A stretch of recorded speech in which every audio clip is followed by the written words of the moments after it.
Hurmatli kuzatuvchilar, o'zingizlar ko'ryapsizlar, Onyx mashinasi juda ham ko'payib boryapti. Aynan Onyx ga tushadigan 3 xil modeldagi diskalarimizni hozirlik ko'rsatib o'tamiz. Nafaqat Onyx, Nexia 1, Nexia 2, Nexia 3, Spark, Cobalt mashinalariga tushadigan diskalar. Eslatib o'taman, razmeri 17. Ko'rib turgan diskalar spitsa diska hisoblanadi. Oldindan spitsa diskalar hamma mashina juda ochgan. Qora Onyx ilarga ham dodda turadi. Qora yoqmadi deysizmi? Ko'rib turgan diskalar, birinchi ko'rsatgan diskamizning silver varianti, juda ham ochadi. Quyoshda diskalar yaltirab, mashinalarning vidini boshqacha ko'rsatib qo'yadi. Bu diskalaring bo'lmadi, neobычный narsa xohlamayman degan akalarimizga 3-variantimiz ham bor.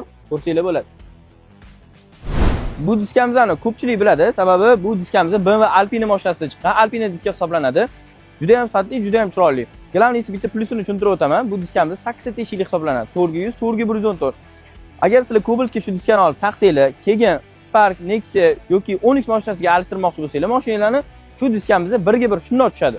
Yana bitta eslatib o'taman, xuddi shu diskamizning inomarkalarga tushadigani bor. 5 ta teshikligi. 500, 114 ga tushadi.